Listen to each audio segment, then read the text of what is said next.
Begitu mau menyeberang jembatan ke Surosoan, ke istana gitu, berhenti, dikasih tahu bahwa oleh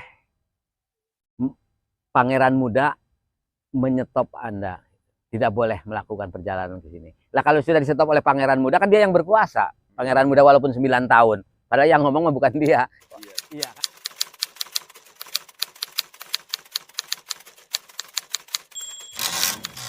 Kerajaan Pajajaran dihapuskan oleh Banten dalam keadaan damai. Ya, jadi kembali saya ulang dari awal. Semua kerajaan, semua pemerintahan itu dilakukan dengan cara pemberontakan dan pembantaian dengan berlemur darah. Dan satu-satunya peristiwa pemberontakan yang membentuk pemerintahan itu yang dilakukan dengan damai cuma di Banten. Nah, ini saya ulang lagi ya. Banten. Begitu juga begitu mengambil alih sebagian Banten aja, akhirnya seluruh wilayah Pajajaran sampai ke Bogor sana, ke Pakuan, namanya Pakuan itu juga dengan cara damai. Tidak ada pertumpahan darah. Nah, ini sejarah, inilah yang harus diperkenalkan. Itu. Kemudian barangkali saya punya catatan-catatan ya. Nah, tadi pemberontakan pertama di Banten ya. Pemberontakan pertama. Maulana Yusuf sakit.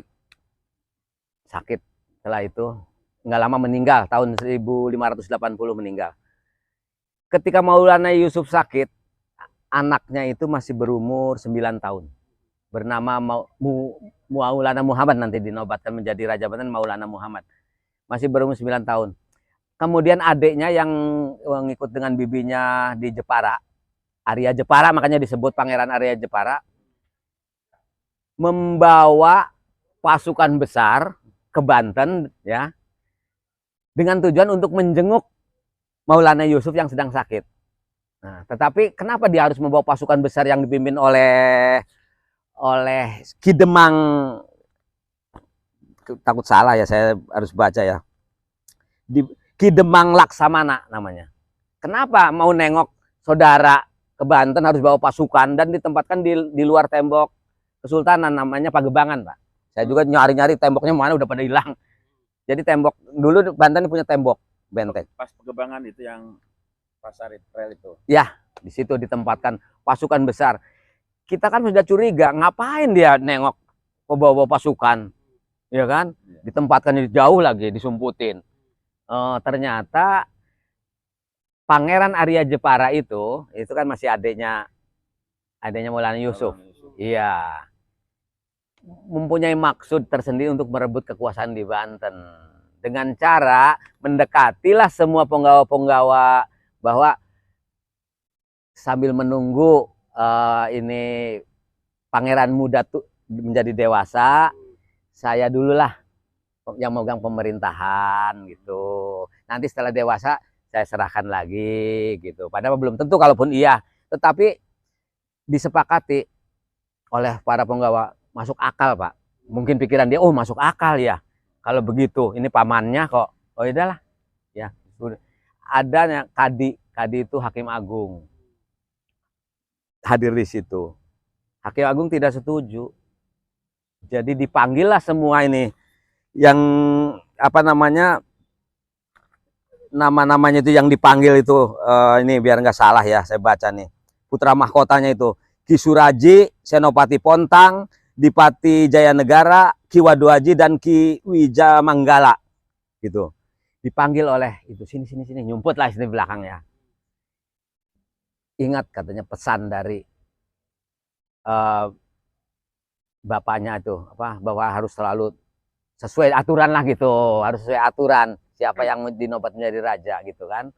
Akhirnya setelah dipanggil, gimana caranya ya, sedang tadi sudah sepakat.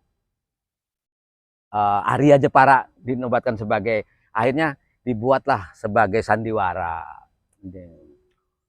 Datang. Jadi Arya Jepara dengan didampingi sama Ki Demang Laksamana, Ki Demang Laksamana di samping gajah, Arya Jepara duduk di atas gajah. Karena nanti calon Raja Banten ini penobatan di atas gajah dulu datangnya.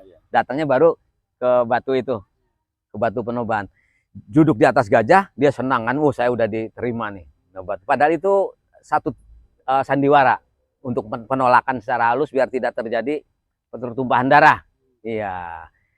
Jadi ditolak secara halus bahwa sudah siap penerimaan ini gitu ya, penerimaan sultan baru.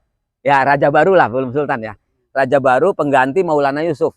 Akhirnya naik gajah jalan didampingi oleh Ki Demang Laksamana, kan nanti pasti jadi patih itu. Kalau dia jangan pasti diangkat jadi patih, jadi berkuasa gitu kan. Gak bakal dikasihin lagi sama anaknya Hasanuddin gitu. Karena kekuasaan memanis. Jadi nggak tahu siapa-siapanya, dia ingin merebut terus. Nah, akhirnya datanglah salah seorang dari sana ya yang mewakili.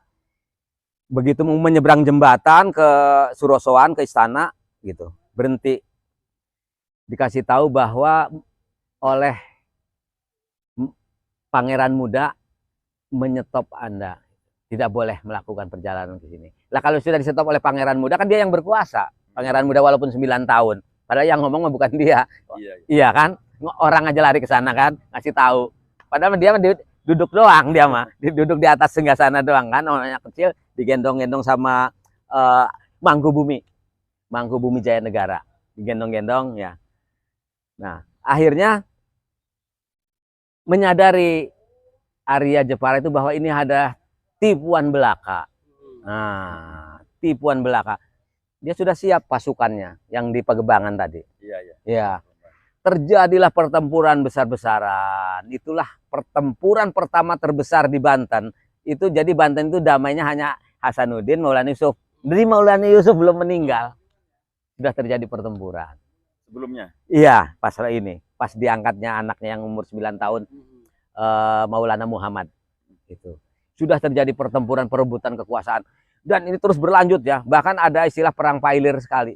Itu di eranya anaknya lagi. Ini kan akhirnya Maulana Yusuf ini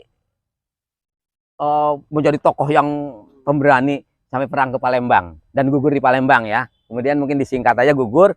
Kemudian anaknya masih berumur 6 bulan kalau nggak salah tuh. Maulana siapa namanya? Ini nih. Abdul Mafakir itu masih berumur sekitar 6 bulan.